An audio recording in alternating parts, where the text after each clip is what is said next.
Pemirsa, tentunya masih bersama dengan kami dalam Berita Lampung. Bagi Anda yang baru saja bergabung, kami akan menyajikan kembali berita utama pagi ini.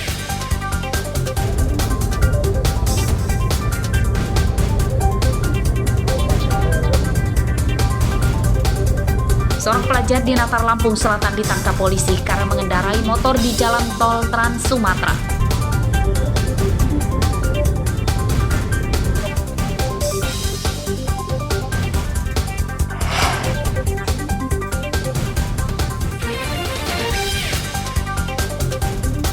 Harga kedelai naik lagi, produsen tahu dan tempe di Jati Agung, Lampung Selatan terancam bangkrut.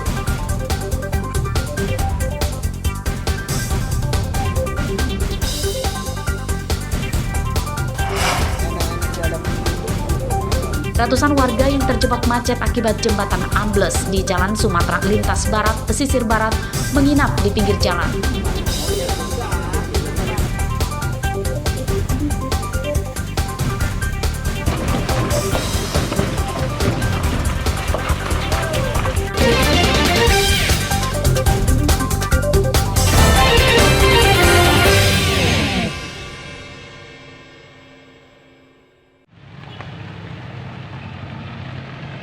Jembatan yang ambles di Desa Wailaai, Kecamatan Karya Penggawa, Pesisir Barat, Senin pagi telah selesai diperbaiki dan sudah bisa dilewati kendaraan. Arus lalu lintas di Jalan Sumatera Lintas Barat Lampung menuju Bengkulu dan sebaliknya kembali lancar.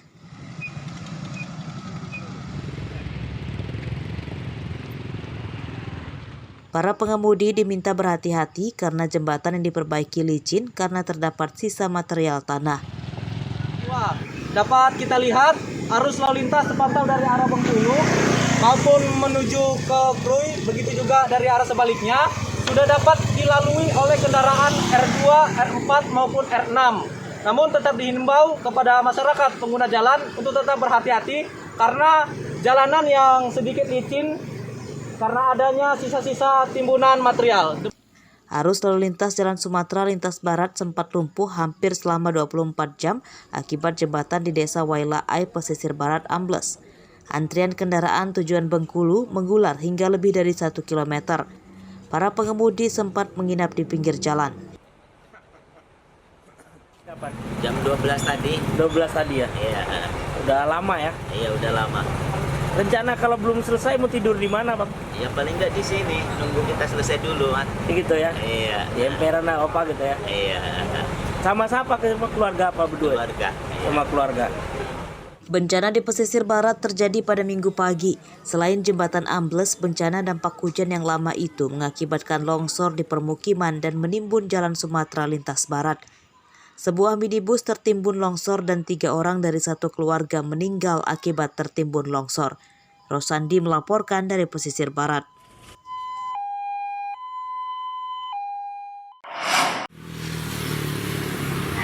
Suasana di Pondok Pesantren Nurul Ikhlas, Desa Sumber Makmur, Kecamatan Banjarmargo, Tulang Bawang, Senin pagi masih sepi. Ini setelah ratusan santri mendadak serentak meninggalkan pesantren sejak Sabtu malam lalu. Para santri dari berbagai daerah di Lampung dan Sumatera Selatan meminta dijemput pulang keluarganya.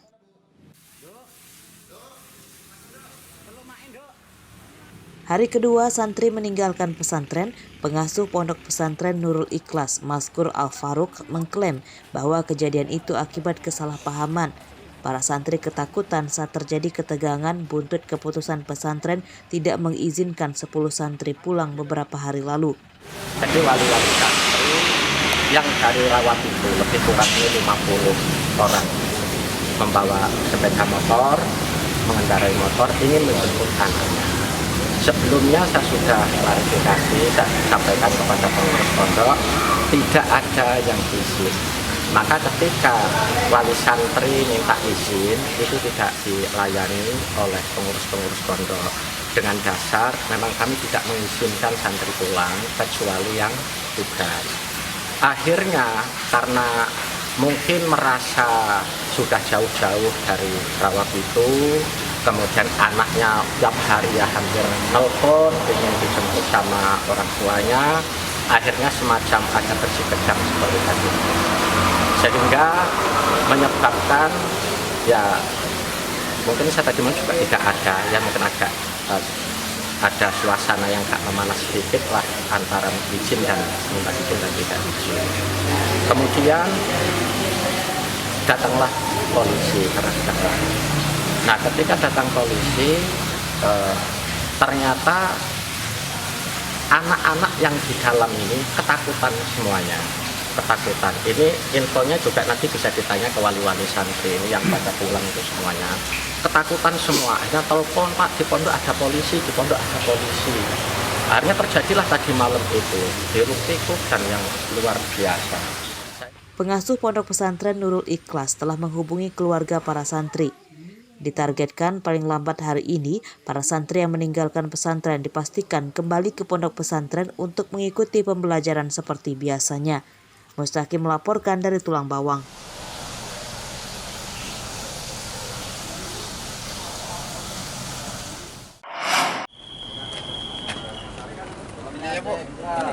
Raut kegembiraan terlihat di wajah Aditya Putra dan Triyanti, dua warga Kelurahan Labuhan Raya, Kecamatan Kedaton, Bandar Lampung, Senin siang.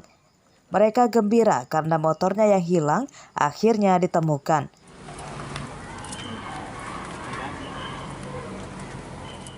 Polisi mengembalikan motor ke pemiliknya secara gratis. Polisi hanya meminta pemiliknya menunjukkan surat-surat kendaraan berupa STNK dan BPKB. Setelah ditemukan ya berganti warna. Artinya motor itu kan merah. Akhirnya setelah dapat berita dari Kanit Ranmor bahwa menanyakan apa benar motornya hilang, akhirnya saya cek ke sini ternyata benar. Cuman setelah dicek ternyata ini di spotlight, jadi warna putih, ya bukan warna merah lagi. Kontaknya dijebol apa gimana? Kontak dijebol. Motor Aditya dan Triyanti digasak oleh komplotan pencuri pada dini hari beberapa waktu lalu. Selama di tangan pencuri, motor keduanya diubah warnanya dengan stiker. Rekaman CCTV menunjukkan komplotan pencuri sempat berkeliling di sekitar perumahan sebelum mengambil motor para korban yang terparkir di dalam garasi rumah. Mereka masuk setelah merusak kunci gembok pagar dan menjebol kunci stang motor menggunakan kunci T. Sesaat mereka melakukan pencurian lalu dilakukan pengejaran.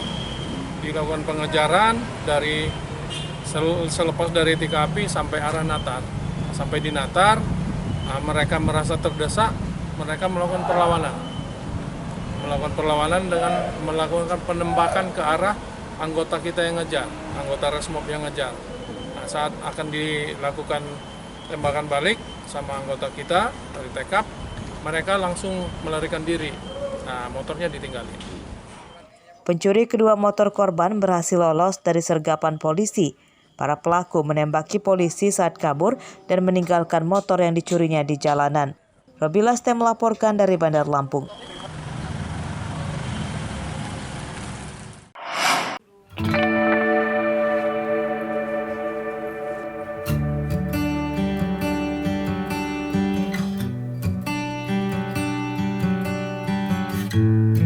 Sebagai salah satu upaya mengurangi dampak pewarna kain berbahan kimia terhadap lingkungan, sejumlah perajin UMKM di Lampung mulai melirik penggunaan pewarna alami dari daun dan bunga. Teknik ini dikenal sebagai ekoprint.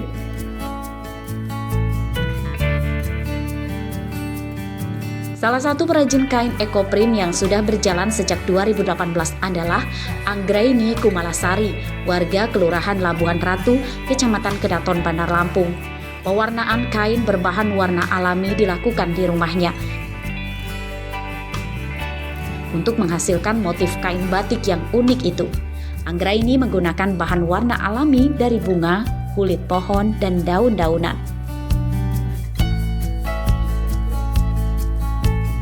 Proses pewarnaan diawali menyiapkan kain yang akan dicetak. Setelah itu, daun dan bunga diposisikan secara estetik di atas kain. Butuh ketekunan dan cita rasa seni pada proses ini.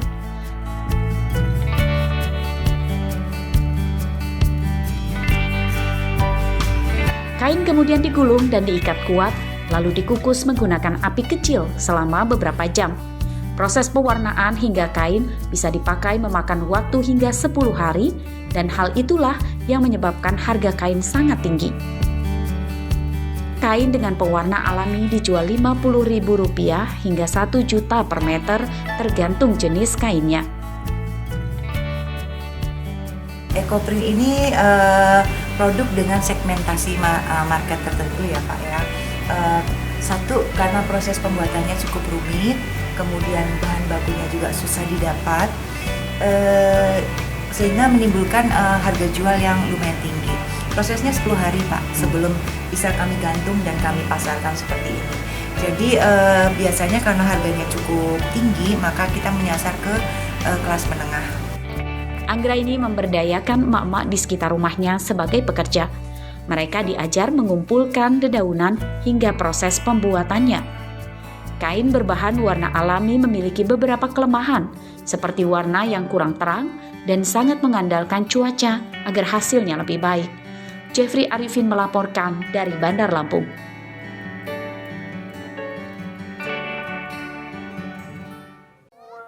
Pemirsa, informasi tadi sekaligus menutup perjumpaan kita pagi hari ini. Saya, Vika Rana dan seluruh tim redaksi mengucapkan selamat beraktivitas dan sampai jumpa.